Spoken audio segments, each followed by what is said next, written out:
Olá pessoas, aqui é a Amanda, esse canal é em 3 páginas. Gente, hoje eu vim falar de um dos contos de fadas que eu mais adoro, que é A Bela e a Fera. Só que eu não vim contar pra você daquela visão Disney que a gente tem da Bela e a Fera, sabe? Eu comprei esse livro aqui na Black Friday, que ele tá no grande, magnífico unboxing. E eu comecei a ler ele logo no dia que eu abri os livros e tal. E eu me surpreendi com a versão original da Bela e a Fera. Eu fiquei bem contente com a leitura, assim. Eu gostei muito mais do que aquele conto de fada bobo que a gente conhece, sabe? Nesse livro aqui tem duas versões e uma possível versão verdadeira, digamos assim, da Bela e a Fera. A primeira versão que ele conta, a versão original, né, que foi feita pela Madame de Villeneuve. Não sei, tá, gente? Eu não sei falar o nome em inglês, quem dirá em francês, essas coisas pra mim são muito complicadas. E a segunda versão que tem aqui, uma das que a gente mais conhece, é a da Madame Belmont. Aqui fala no início que uma possível versão verdadeira pode ter acontecido da Bela e a Fera. Ele conta a história do Pedro Gonzalez, que viveu em 1537. E o que acontece é que ele tinha uma doença chamada síndrome de lobisomem, que é a hipertricose. Então, é uma doença onde, é uma síndrome, na verdade, genética, que as pessoas têm muito pelo no corpo inteiro, menos nas palmas das mãos e nas palmas dos pés. E esse Pedro Gonzalez, ele tinha essa síndrome, só que curiosamente ele não tinha no rosto também. E essas pessoas que possuíam essa síndrome nos séculos passados e talvez até hoje, como diz o livro, elas viviam isoladas e tratadas de forma animalesca, sabe? E esse Pedro Gonzalez não foi diferente, ele foi isolado da sociedade por muitos e muitos anos e tratado de forma animalesca, até que o próprio pai dele presenteou ele pro imperador Carlos V, que era do Sacro Império Romano Germânico. Ele também era o conhecido como Carlos I da Espanha. Então, esse cara, ele continuou tratando o Pedro de forma animalesca, sabe? Ele foi meio que... As pessoas eram criadas como que pra circo, sabe? Pra entreter a corte e tudo mais. Só que daí num confronto lá sobre os franceses tomaram conta do navio desse imperador, alguma treta dessas, e o Petrus Gonçalves, né, como ele foi redominado depois pelo Henrique II da França, foi raptado, digamos assim. Só que o Henrique começou a cuidar dele como uma pessoa normal, tipo, ele parou de animalizar ele e tentou humanizar aquele cara de novo, sabe?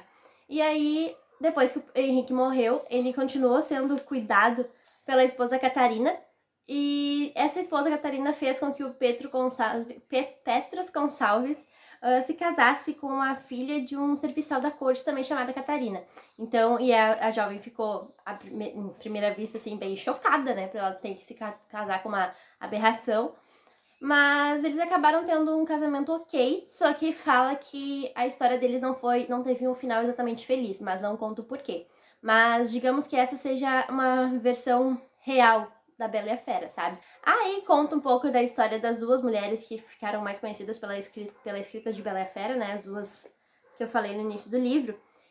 E aí, tipo, primeiro vem a segunda versão e por fim vem a primeira. Então eu achei meio bagunçado o livro por causa disso. Mas vou explicar pra vocês. Essa primeira parte aqui é escrita pela Madame Belmont.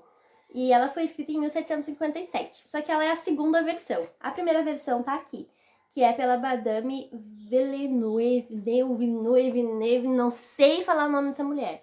Esqueci de procurar como é que se pronunciava. Que foi escrita em 1740. Então essa é a versão original. E como vocês podem ver, é uma versão longa. Ó, ela é grande, ela realmente foi um romance. Não é a história curtinha que a gente conhece da Bela e a Fera. Então eu vou começar pela primeira versão, né? Por mais que o livro tenha começado pela segunda, que não fez muito sentido na minha cabeça. A primeira versão, então, tipo, a original da Bela e a Fera, conta uma história completamente diferente. Cara, é completamente diferente, mas é bem diferente do que a gente conhece pela Disney. A Bela, ela era filha de um comerciante rico, tá? Ele tinha muitas posses e ela era a última filha de 6 irmãos e 6 irmãs. E ela era a mais nova das irmãs e dos irmãos no total. Só que teve um fatídico acontecimento que a casa do comerciante pega fogo e eles perdem todos os bens deles. E aí eles vão morar no campo. E a Bella é a única que se adapta àquele local, além dos irmãos homens, né? As irmãs mulheres continuam revoltas, porque elas amavam o luxo e tudo mais. E elas têm muita inveja da Bella, porque a Bella meio que se adapta a tudo. E a Bella realmente é uma pessoa mais humilde, mas as irmãs acham que isso ela faz pra aparecer, porque ela realmente ela é ambiciosa, só que ela quer aparecer pagando de boa moça, digamos assim. Um certo dia, o pai deles recebe um chamado falando que tinha uma navegação com posses deles, né, que tava atracando na cidade. E ele foi correndo, né, pra tentar reaver alguns bens e ter uma vida mais confortável para os filhos. Chegando lá, ele vê que os pseudo-amigos deles da época que ele era rico pegaram os pertences, julgando ele estar morto, e venderam por pouco mais de nada, ou seja, ele não conseguiu reaver nada da fortuna dele. Aí na volta tem aquela fatídica cena que o pai dela se perde na floresta e acha o castelo da fera. Ele chega, entra, dorme, come, fica 2 dias lá, se eu não me engano. E na hora de ir embora, ele tenta roubar a rosa para a Bella, porque quando ele foi para a cidade, todas as irmãs pediram joias, vestidos e chapéus e horrores de coisa. E a Bella tinha pedido apenas uma rosa, né? Porque o pai queria que ela pedisse alguma coisa. Aí ele vai roubar a rosa, a fera aparece e fala que ele tá condenado, que ele precisa, que vai pagar com a vida. Ou aí ele fala, né? Faz um drama falando que a rosa é pra filha dele, não sei o que, aquela coisa que a gente já conhece. Aí a fera fala que é pra ele ir embora e ele tem 1 mês pra voltar com uma filha que deseje ir até lá por vontade própria pra salvar a vida do pai. E o pai fala que não, né? Mas é que ele vai pegar aquele 1 mês pra se despedir da família e tudo mais, e depois ele volta pro seu sacrifício. Só que chegando lá, os filhos ficam revoltos, né, com a história. As irmãs principalmente falam que a culpa é da Bella, que se ela não fosse tão mesquinha, não teria pedido uma rosa, teria pedido uma coisa qualquer, então o pai não teria colocado em risco. E a Bella se sente culpada e fala que vai ir se entregar ao destino dela com a fera, né? E aí eu achei bem normal, assim, bem igual ao resto do livro, né? A Bella vai, se entrega ao sacrifício, se despede do pai. A fera, muito generosa, oferece que o pai leve um baú cheio de pertences para os irmãos. 2 baús cheios de pertences para os irmãos. Aí eles enchem os baús com moedas de ouro e tudo mais, e o pai vai embora e com essa fortuna e a Bella fica. Aí começa um pouco diferente, essa parte é um pouco diferente do que a gente conhece. A Bella não sente a menor afeição pela fera, ela acha horrível aquela criatura, mas reconhece a bondade da fera, né? Ela reconhece que a fera é um ser muito generoso, muito bondoso. Mas ela começa a usufruir, tá? De todos os benefícios do castelo, que tudo que ela deseja aparece de alguma forma. E daí tem 2 pontos diferentes do conto de fada, né? Que a gente conhece. Não existem os móveis encantados que conversam com ela e etc. Não existe isso daqui, que na versão do conto de fada a gente vê os móveis, as pessoas se tornando xícara, chaleira, né? Vocês sabem, vocês lembram. O candelabro, etc. Aqui tem animais que servem elas. Eu achei meio bizarro. São macacos e os macacos servem elas, são garçons, são camareiras, são tudo. E eles se comunicam através de gestos e com um papagaio. O papagaio que fica no ombro deles, pelo que eu entendi. E aí eles vão gesticulando e o papagaio vai falando o que o macaco tá tentando dizer. Sei lá, achei diferente. E aí ela tem de tudo nesse castelo e ela vive ali. E de noite ela sempre sonha, quando ela dorme, com o príncipe. Tipo, o príncipe mesmo. Ela sempre sonha com o príncipe. E ele pede pra ela libertar ele desse mal e tudo mais. E aí ela fica achando que a fera tá mantendo alguém em cativeiro ali, tá mantendo esse amor dela em cativeiro. E no sonho ela também vê uma mulher muito bela, uma dama muito bela, falando pra ela não acreditar nas aparências, né? Pra ela ver além das aparências. E aí fica nessa enrolação um bom tempo. Eu achei um pouco cansativo a leitura nesse ponto, mas fica nessa dela conhecendo o castelo, sonhando, conversando com o príncipe, e aí ela tem a mesma conversa com a fera toda noite, às 9 horas da noite. A fera entra, pergunta como é que ela tá de saúde, o que ela fez no dia, e pergunta se ela quer se deitar com ela. Com a fera, no caso, né? A Bella quer se deitar com a fera. E a Bella sempre responde não, fera, e a fera responde boa noite, Bella, e sai e deixa ela sozinha. Então virou uma rotina, tá? Só que depois de um tempo, ela já tinha visto todo o castelo, já tinha aprendido tudo que tinha lá, e ela se viu não confortável. Na verdade, o único momento do dia que ela não gostava era quando a fera aparecia. E ela ficava brava porque ela queria estar com o amado dela dos sonhos, né, que era o príncipe, e ela não conseguia e a fera estava sempre lá. Aí teve uma noite que ela pergunta se só tem os dois ali no castelo, e aí a fera responde meio magoada que sim, que as únicas criaturas ali são ela, a fera e a Bela, né? E os macacos e pássaros e etc.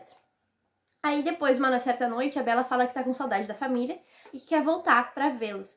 Aí a fera fica muito magoada, fala, você vai me abandonar aqui, etc e tal, blá blá blá blá blá. E aí ela fala que não, que ela quer um prazo de 2 meses pra ficar com a família, pra matar a saudade, e que depois ela volta. E assim a Bela, ele faz, né? Ele fala pra Bela, tudo bem, você pode ir. Quando você quiser, você se despede da sua família, gira o seu anel, que ela tem uma pedra do anel dela lá, e fala que quer voltar pra sua fera, pro seu castelo. Aí ela vai pra família, não é novidade pra ninguém que todo mundo adora a Bela, menos as irmãs, tá? Aí ela vai pra cidade, ela se vê numa casa que ela não conhece, que o pai comprou nova, e eles estão bem de vida graças à fortuna que a fera mandou, né? E dessa vez ele fala de novo pra Bela levar tudo que ela quiser pra presentear ou fazer o que ela quiser com os artefatos valiosos, né? E ela leva mais uma fortuna gigante pro pai e pras irmãs e pros irmãos. Chegando lá, ela, né, muita gente tava com saudade dela, não é novidade pra ninguém. E as irmãs ficaram com muita inveja, porque ela estava belíssima, né? A fera tratava ela super bem, com roupas caríssimas, joias e etc. Mas a Bela não fazia questão de nada daquilo e abriu mão e deu todo o presente, tava super de boa. E aí os pretendentes das irmãs começaram a se apaixonar pela Bela, e o pai e os irmãos não queriam mais que ela fosse embora.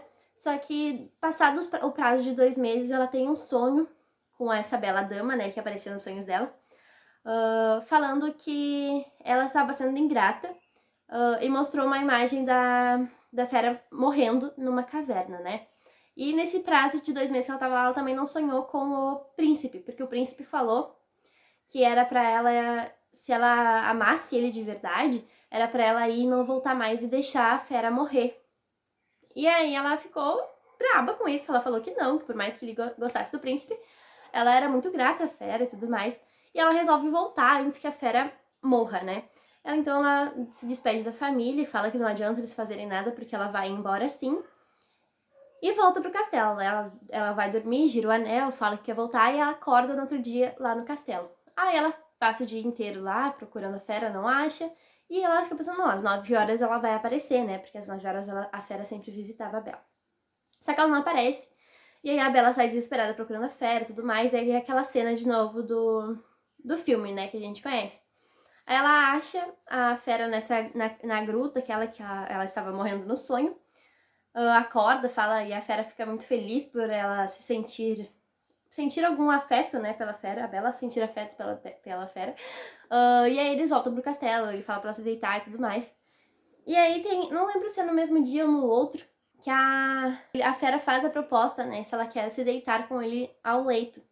E a Bela responde que sim, que ela iria se deitar com ele ao leito, ia ser sua esposa, fiel, contanto que ele fizesse o mesmo e tudo mais. E aí eles vão dormir na mesma cama lá, e ela fica com um certo medo, sabe? Mas aí ela se deita pra dormir, ela percebe que a fera deita pra dormir e cai no sono instantaneamente. Aí no outro dia ela acorda e quem tá do lado dela é o príncipe. Aí ela fica chocada e ela meio que compreende, né? Na verdade, quando ela dorme, ela sonha com o príncipe agradecendo, muito feliz por ela ter aceitado ser esposa da fera. E aí a fada também fala, a dama fala que ela tomou a decisão certa. E ela acorda, né, e vê o príncipe ali, ela fica muito faceira, muito feliz. Tenta acordá-lo de todas as formas, maneiras inimagináveis, mas ele não acorda, até que ela começa a ouvir vozes. Aí ela sai e ela percebe que é a dama do sonho e uma outra senhora muito velha. Aí a dama, que se descobre ser uma fada, fala pra rainha, que é a senhora que tá com ela, que foi a Bela que libertou o filho dela daquela terrível maldição. Que a rainha deveria ser grata, né? E porque se não fosse pela Bela, o príncipe nunca voltaria. Aí a rainha agradece, fica muito feliz e tudo mais, e pergunta pra Bela qual é a sua origem, né? Tipo, quem são seus pais, não sei o quê. E a Bela fala que a mãe dela morreu muito jovem e o pai é um comerciante. a rainha fica possessa, porque, tipo, ela não quer que o filho se case com uma plebeia. Ela queria que o filho se casasse com uma princesa, porque o filho merecia uma origem nobre. E aí a fada fica muito braba com isso. Porque, tipo, querida, a menina salvou seu filho e tu ainda quer exigir de onde é que ela vai vir. A única pessoa que foi capaz de amá-lo na forma de fera e tu tá criticando ela porque ela não nasceu rica. Mas aí começa a contar a maldição da Bela, porque nesse conto de fada o príncipe não é o único amaldiçoado. Isso que eu achei muito interessante. A Bela, na verdade, é uma princesa, filha do irmão da rainha, tá? Que é o rei de um outro reino, né? Das ilhas... Deixa eu ver aqui o nome das ilhas. Ai, não vou achar, mas se eu não me engano é da Ilha das Boas Venturas, alguma coisa assim. Não vou achar. Mas, se eu não me engano, é isso. Então, ela seria prima da fera, prima do príncipe.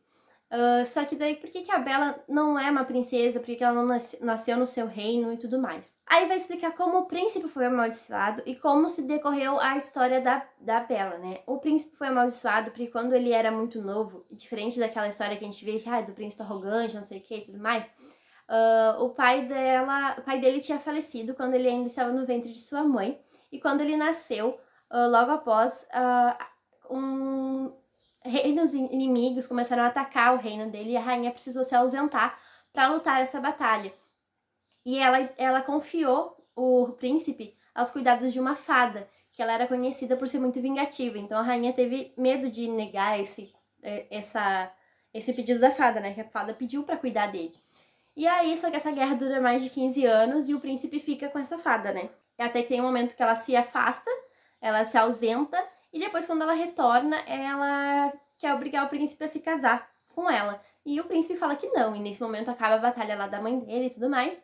E eles se encontram, e a mãe dele acha um absurdo também o príncipe se casar com essa fada, porque era uma fada muito velha e o príncipe era muito jovem. E aí essa fada cruel joga uma maldição no filho da rainha, né, no príncipe, falando pra ele que se ele era por causa da aparência dela, não sei o quê, ela queria ver alguém se apaixonar por ele nessa aparência, na aparência de fera. E uma coisa que eu achei muito interessante é que a aparência da fera nesse livro é muito diferente da aparência da fera dos livros que a gente conhece.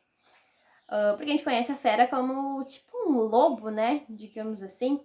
E aqui ela tem meio que uma cara de javali, não sei, uma coisa meio esquisita. Mas enfim, aí ele conta, é assim que ela joga a maldição. E aí aparece uma outra fada, onde julga que vai ajudá-lo, né, a se salvar dessa maldição terrível.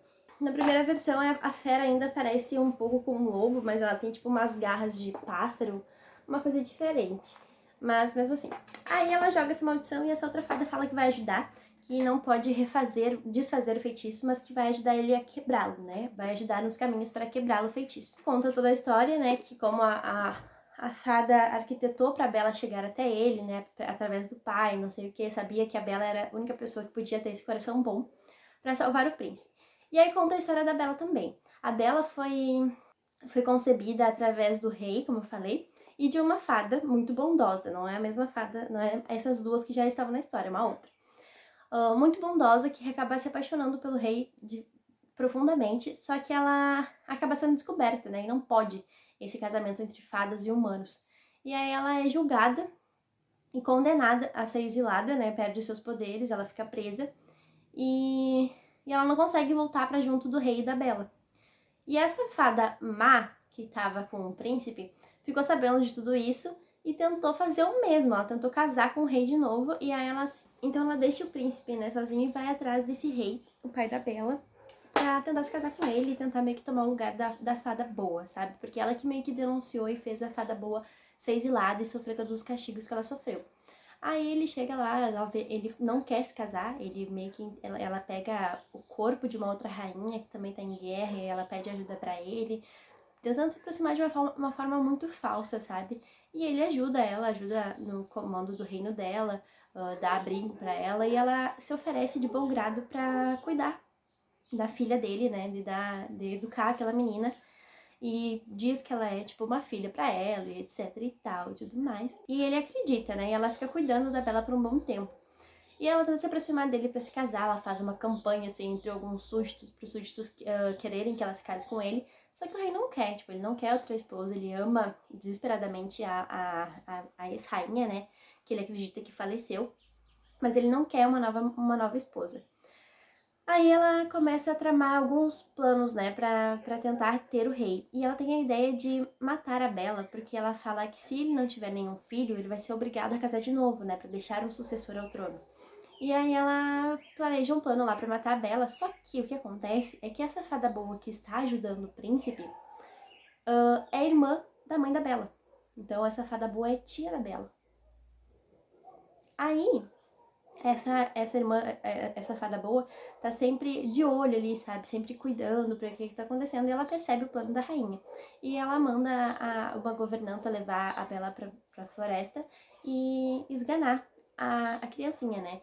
E aí a fada boa percebe aquilo, toma a forma de um urso e salva a Bella, né? Mata a governanta e o marido e salva a Bella.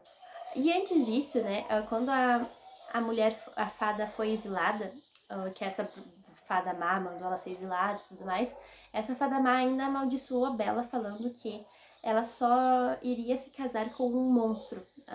Essa era a maldição da vida da Bella, ela só poderia se casar com um monstro.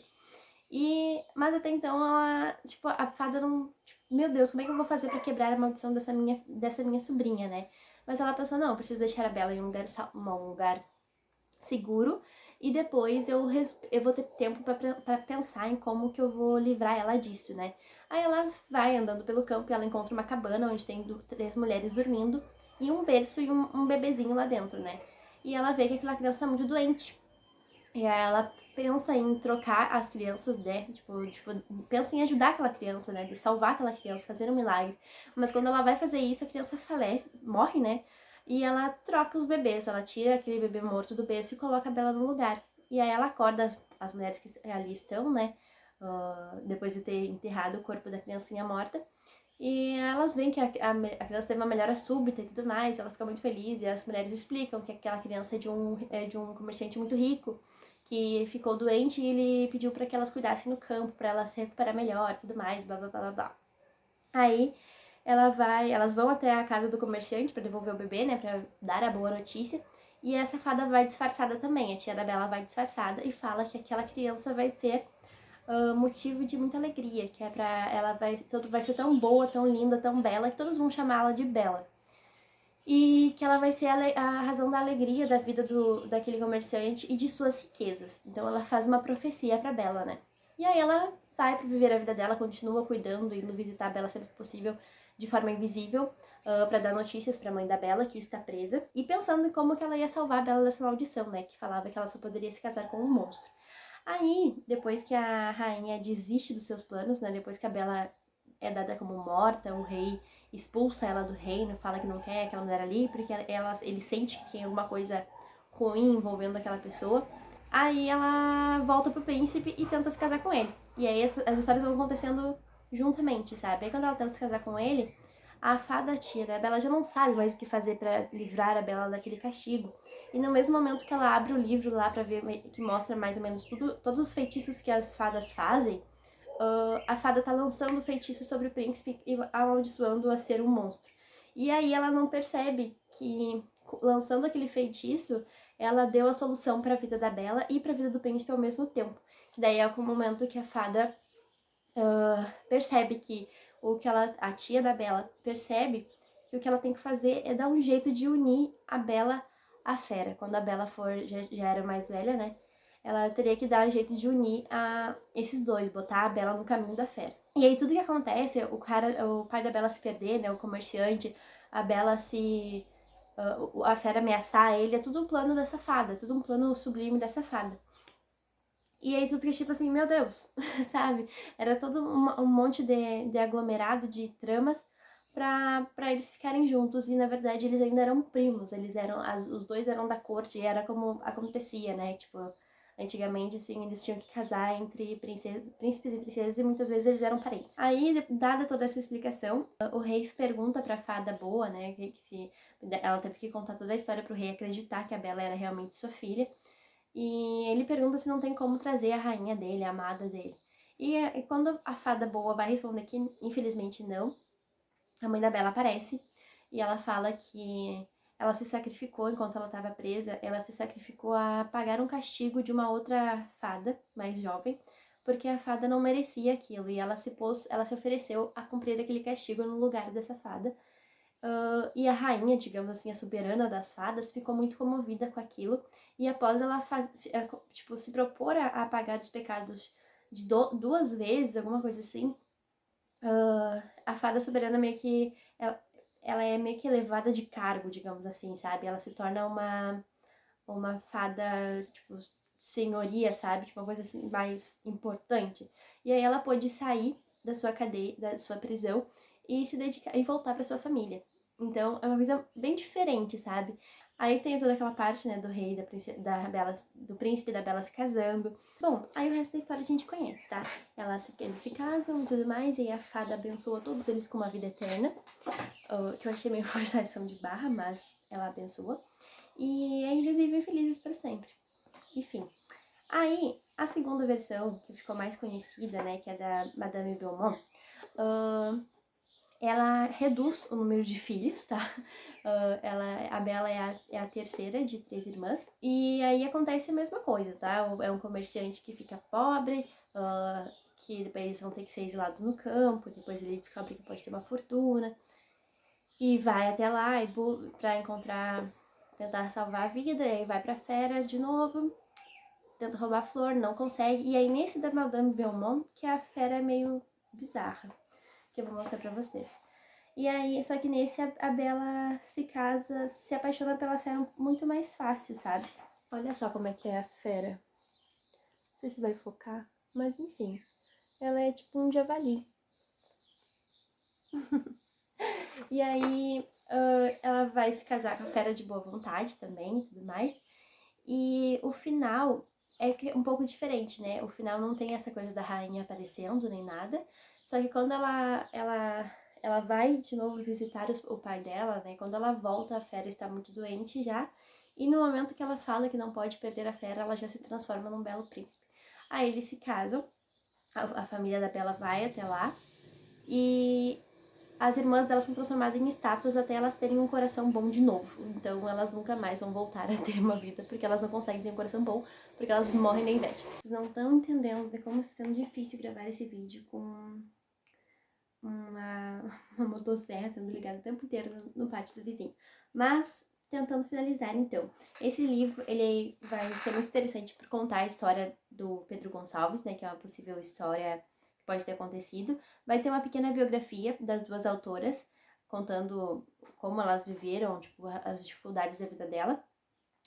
E vou achar as imagens aqui que eu queria mostrar pra vocês, que eu achei interessante. Então eu achei bem diferente, completamente diferente da versão Disney, né? Que não tem aquela coisa da Bella sendo perseguida pelo Gastão, né? Do musical da Disney. Ela não é uma pessoa pobre desde sempre, ela foi criada numa família do comerciante. Na primeira versão ela é uma princesa, na segunda ela já não é, ela é realmente filha do comerciante. Então foram coisas que foram mudando ao longo do tempo e que foi compactando, digamos assim, a história, né? Porque a primeira versão era um livro grande, era uma história comprida, longa, cheia de detalhes, que aos poucos foi se desfazendo. Aqui, ó, da primeira versão que eu falei pra vocês que ela era... os macacos serviam ela. Então eu achei essa parte bem bizarrinha, não achei muito interessante, só achei meio esquisita. E não tinha nada daquela coisa fofa da xícara, né, do bule, do candelabro, do relógio e tudo mais que a gente adora, não existe na primeira versão. Mas eu achei muito, muito legal a primeira versão pelo jeito que porque ela aborda uma Bella bem diferente, sabe, da de hoje. A Bella não tava nada afim de casar com a fera, então ela demorou meio que pra aceitar isso. E eu achei muito interessante que também tem 2 críticas aqui no livro, que ele faz uma crítica à história no início também, que a primeira, uma delas fala que a segunda versão muita gente entendeu como se a Bella fosse apaixonada pelo pai dela, sabe? Porque a Bella era realmente muito devota ao pai dela na segunda versão, e eu achei isso meio pesado. E também falam que da primeira versão para a versão da Belmont, ela descaracterizou muito a Bella, porque a Bella na primeira versão tinha uma pegada tipo mais feminista, de tipo, eu não vou me entregar para esse cara, sabe? E na segunda versão ela já era mais donzela, ela já aceitou tudo de uma forma muito simples, ela se conformou muito fácil, sabe? E a primeira Bela não foi assim. Então eu achei um livro espetacular. Eu já sempre mesmo adorei a história da Bela Fera. Eu tinha aquela edição pocket da Disney, pequenininha, da Bela Fera, que eu infelizmente não sei onde é que foi parar, de quando eu era muito novinha. E eu sempre foi uma das primeiras, das histórias favoritas, assim, minha da Disney, foi a Bela Fera. Então adorei de verdade conhecer a versão original e a versão clássica, né, da Belmont e da Villalala, que eu não sei falar o nome dela. Mas espero que vocês gostem. Queria convidar vocês para deixar aqui nos comentários outras histórias que vocês gostariam de saber qual seria a versão original mesmo. E para vocês comentarem aqui embaixo, que daí eu faço um vídeo. Vou tentar, né, adquirir o livro e fazer um vídeo dessas versões para vocês. Queria agradecer que o canal tá crescendo muito graças ao vídeo do unboxing, né? Estamos hoje, quando eu estou gravando, eu estou com 860 inscritos, então eu tô muito feliz, de verdade. E tá só crescendo, né, os números, as visualizações e tudo mais. Eu tô meio em choque ainda. Espero conseguir trazer conteúdo de qualidade pra vocês, né? Então, muito obrigada de coração. Não se esqueçam de curtir, de comentar o vídeo, ativar o sininho, se inscrever no canal, compartilhar com seus amigos e comentar aqui embaixo quais são as histórias da Disney que vocês querem conhecer, a história clássica mesmo. A versão original, perdão, não clássica. Enfim, era isso. Um beijão e até a próxima.